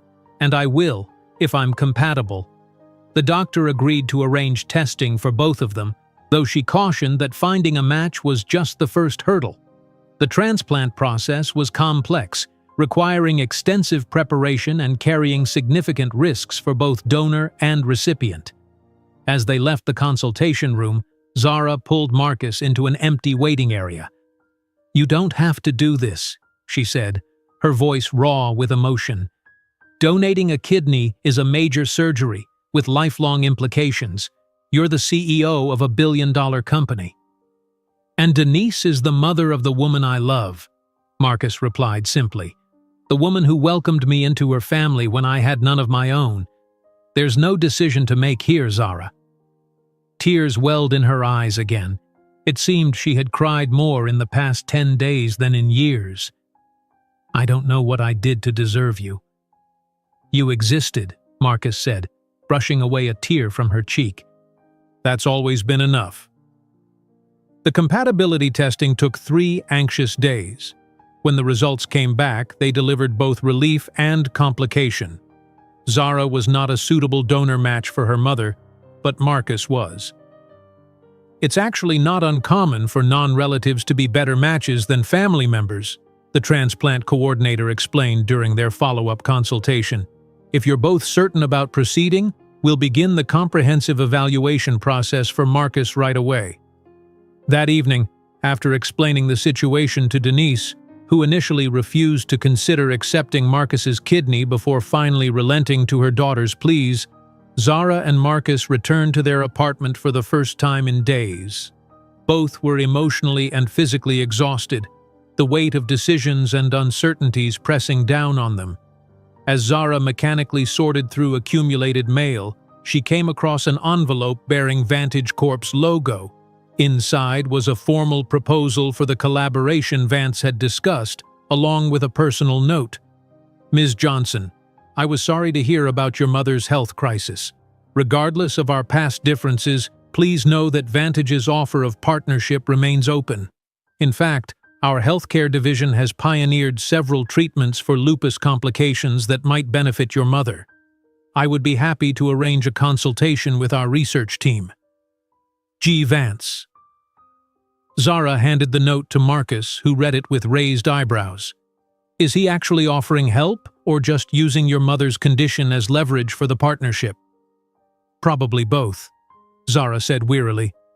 "But if they have treatments that could help her—" "We'll explore it," Marcus decided, "but carefully, without committing to anything broader until we're sure of their intentions." The next morning, Zara contacted Vance's office. Within hours, a specialist from Vantage's Medical Research Division arrived at the hospital, bringing detailed information about an experimental treatment protocol that had shown promise for cases similar to Denise's. It's designed to better prepare lupus patients for organ transplants, the researcher explained, reviewing charts with Denise's medical team. By modulating the immune response before and after surgery, we've seen reduced rejection rates and better long-term outcomes. After much discussion and consideration of risks, Denise's doctors agreed to incorporate elements of the protocol into her treatment plan. Over the following days, her condition stabilized enough to proceed with transplant preparations. Meanwhile, Marcus underwent the rigorous evaluation process required of all living donors: physical examinations, psychological assessments, and detailed discussions about the short and long-term implications of donation. "Are you absolutely certain about this?" Zara asked him the night before his final evaluation. They were at home briefly, a rare moment of privacy in what had become a very public health crisis, with Horizon's board now fully aware of the situation. Marcus's answer was to pull her close, his arms encircling her with reassuring strength. "I've never been more certain of anything," he murmured into her hair. "Your mother gave you life. Now I can help give her more time. Time to see you continue to thrive, to be at our wedding, maybe someday to meet her grandchildren. What greater gift could there be?" The surgery was scheduled for a Tuesday morning in early August. The day dawned clear and hot, Chicago's summer in full swing, as Zara accompanied both her mother and fiancé to preoperative preparation. The hours of waiting while both were in surgery were the longest of her life, a suspended time of prayer and reflection and frantic worry that no amount of reassurance from the medical team could fully alleviate. When the transplant surgeon finally emerged, his face carefully neutral until he reached Zara, the news was cautiously positive. The surgery had gone well for both patients. Marcus's kidney had been successfully removed and transplanted into Denise, who was now in recovery. Both would need close monitoring in the coming days to ensure no complications developed. "Can I see them?" Zara asked, her voice hoarse from hours of tension. "They're both still under anesthesia," the surgeon explained. "But yes, you can sit with them briefly, one at a time." She went to her mother first, finding Denise pale but peaceful in the recovery unit, surrounded by machines monitoring her vital signs. The simple rise and fall of her chest was the most beautiful sight Zara had ever seen. Then she visited Marcus, who was in a separate recovery area. His normally commanding presence seemed diminished by the hospital bed and gown, an IV line running into his arm, but his vital signs were strong. Zara sat beside him, holding his hand and whispering words of gratitude and love, even though he couldn't hear them yet. The days that followed were a blur of hospital rooms, medical updates, and cautious optimism. Marcus recovered quickly, his youth and prior good health serving him well. Within a week, he was discharged, though ordered to rest and avoid returning to work too soon. Instructions he followed reluctantly, and only under Zara's strict enforcement. Denise's recovery was more complicated. The transplanted kidney began functioning, but her body's adjustment to it, even with the experimental protocol, was delicate and uncertain.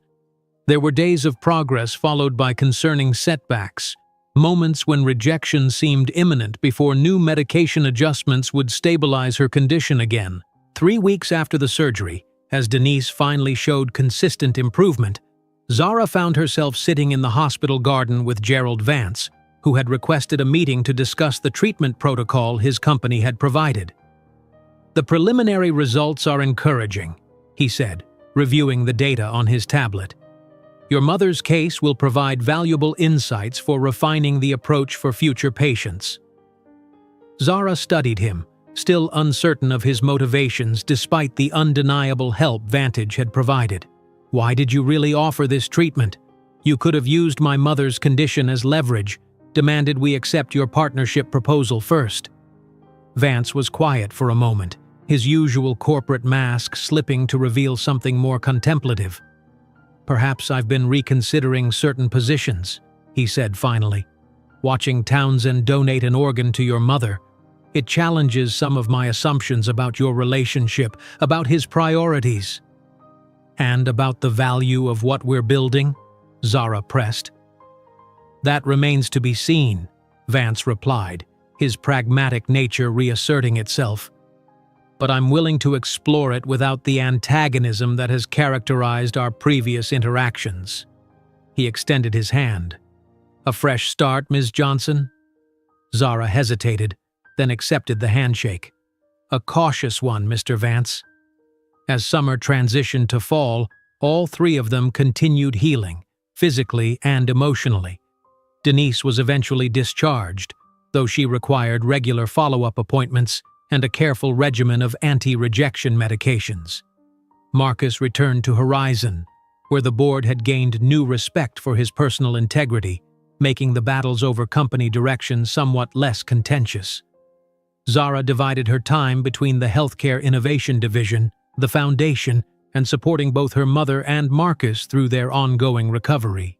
It was exhausting but purposeful work, each day bringing fresh reminders of how precarious and precious life could be. One evening in late September, as the three of them shared dinner at Denise's apartment, her first time hosting since before the hospitalization, Denise raised her glass in a toast. "To second chances," she said, her eyes bright with emotion, "and to the family we've built, not through blood, but through choice and love." As they clinked glasses, Zara felt a profound sense of gratitude wash over her. The path had been neither straight nor easy, but it had led them here, together, stronger for having weathered storms that might have broken them individually. What none of them could have known in that moment of quiet celebration was that the greatest challenge, and the miracle that would define all their lives, still lay ahead. 10 years later, the ballroom of Chicago's Grand Meridian Hotel was transformed for the occasion, soft lighting and elegant floral arrangements creating an atmosphere of refined celebration. At the center of it all stood Marcus Townsend, now 40 years old, his temples touched with distinguished silver but his presence as commanding as ever. As CEO of Horizon Healthcare, the company having officially changed its name 5 years earlier to reflect its evolved mission, he had much to celebrate. Tonight marked the 10th anniversary of the Horizon Healthcare Access Foundation, a milestone that few had expected the charity project to reach when it launched a decade ago. Now it stood as one of the most influential healthcare organizations in the country, having pioneered technologies and programs that had demonstrably improved outcomes for millions of underserved patients. Marcus checked his watch, then scanned the crowd. The event was scheduled to begin in 15 minutes, but the guest of honor had yet to arrive. Just as he was reaching for his phone, the ballroom doors opened. Zara Townsend Johnson entered, resplendent in a deep emerald gown that complemented her warm brown skin and matched the stone in her wedding ring. At 32, she carried herself with the poised confidence of a woman who had not only found her place in the world, but had helped reshape it. As executive director of the foundation and a member of Horizon's board, she had become one of the most respected voices in healthcare innovation. But it wasn't Zara's professional accomplishments that brought the warmest smile to Marcus's face. It was the sight of her guiding her mother through the crowd. Denise Johnson, now 55, moved more slowly than she once had, but her eyes were bright and her smile radiant as she greeted old friends and colleagues. The experimental treatment protocol that had begun during her transplant crisis had evolved into a groundbreaking approach to managing lupus and other autoimmune conditions. Denise had been not just a patient, but an active participant in its development, sharing her experiences with researchers and advocating for patient-centered improvements. The third member of their party made Marcus's heart swell with a different kind of pride. Walking carefully beside Denise, holding her grandmother's hand with solemn responsibility, was 7-year-old Maya Townsend Johnson. Her long braids, reminiscent of her mother's when Marcus had first met her, were adorned with small jeweled clips that matched her party dress. As they approached, Maya spotted him and broke into a run. "Daddy!" Marcus caught her mid-leap, swinging her up into his arms. "There's my girl! Are you ready for the big celebration?" Maya nodded seriously. "Mommy says I can stay up until the cake, and Grandma says I'm the most beautiful girl here." "Your grandmother is absolutely right," Marcus agreed, setting her down as Zara and Denise reached them. "Sorry we're late," Zara said, kissing him quickly. "Someone couldn't decide which braids clips to wear." "Fashion is very important," Maya insisted with the conviction only a 7-year-old could muster. "Indeed it is," Denise agreed, winking at her granddaughter. "The ballroom looks beautiful, Marcus." "All Janet's doing," he admitted, naming his longtime assistant who had become the foundation's event coordinator. "I just showed up and tried not to get in the way." Zara laughed, adjusting his tie affectionately. "Always so modest, as if you haven't been obsessing over every detail of this anniversary for months." It was true. The milestone meant more to Marcus than he could easily express, not just for the Foundation's achievements, but for everything it represented in their shared journey. 10 years since that rainy night when chance or fate had brought them together. 10 years of building something meaningful, of fighting for a vision that many had dismissed as idealistic and impractical. The results spoke for themselves. The Foundation's mobile diagnostic platforms were now deployed in rural communities across America and in 17 developing countries. Their medication management system had reduced hospitalization rates for chronic condition patients by over 40%. Most significantly, their advocacy had helped reshape healthcare policy at both state and federal levels, creating pathways for innovation that benefited those most often left behind. "It's time," Janet approached, clipboard in hand. "The program should start in 5 minutes." Marcus nodded, taking a deep breath. "Maya, you remember where your special seat is, right? Next to Grandma in the front row?" "With the good view of the stage," Maya confirmed seriously. "And I'm supposed to be very quiet during the speeches, even if they're boring." "Especially if they're boring," Zara corrected with a smile, smoothing her daughter's dress. "Go with Grandma now. Daddy and I will be on stage soon." As Denise and Maya made their way to their seats, Marcus took Zara's hand, leading her toward a quiet corner away from the gathering crowd. "Before we go out there," he said softly, "I wanted a moment just for us, to remember how it all started." Zara's expression softened. "You mean when you found a bedraggled woman and her sick mother huddled under an awning in the rain?" "I mean when I found my future," Marcus corrected, tucking a strand of hair behind her ear. "Though I didn't know it at the time." Neither of us did. Zara glanced around the opulent ballroom, then back at him. "Could you have imagined any of this that night?" Marcus shook his head. "I just wanted to get you out of the rain. The rest, it still feels like a miracle sometimes." The word hung between them, weighted with all it encompassed.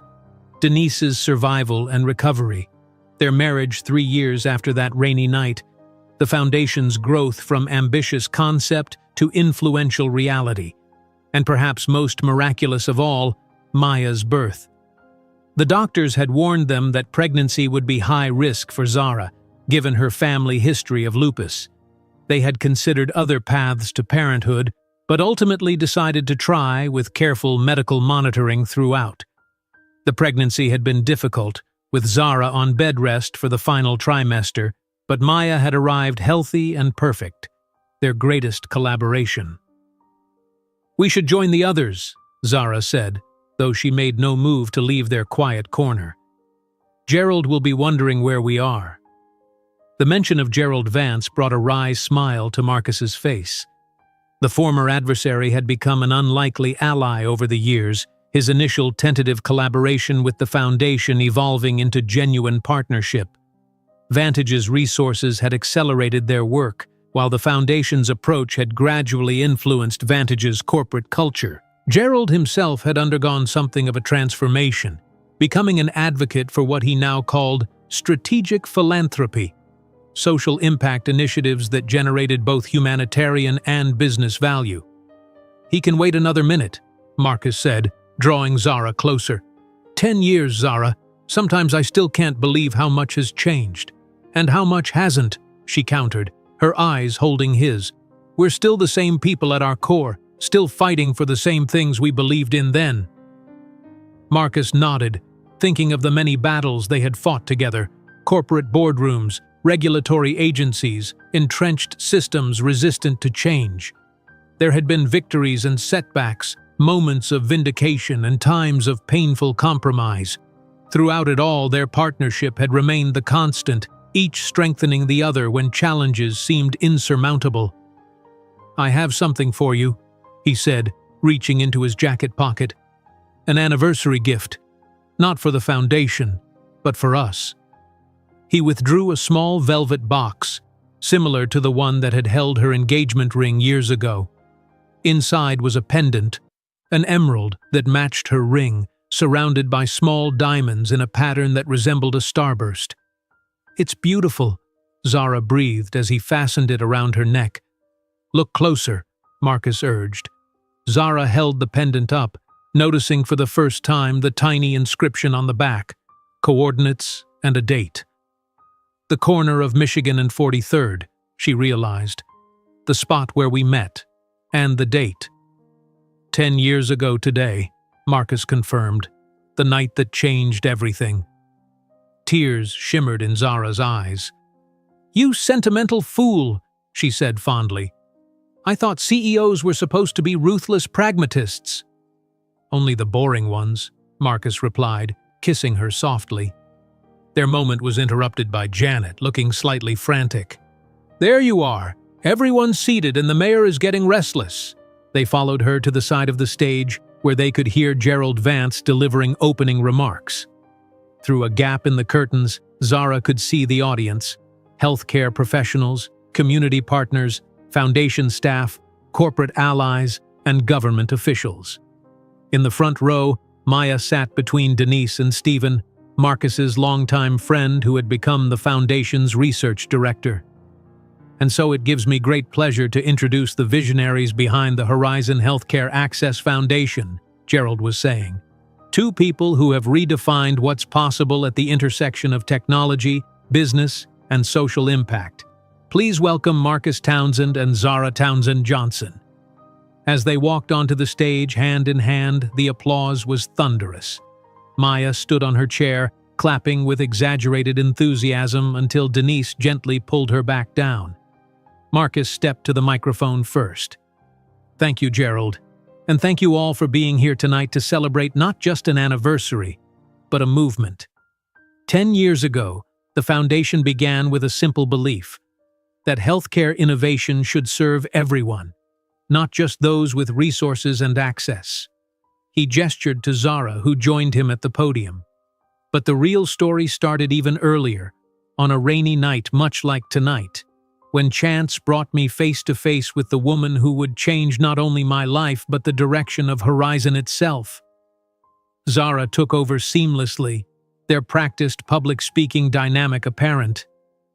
"That night, I was just trying to get my mother to a shelter, to find some stability in what felt like a collapsing world.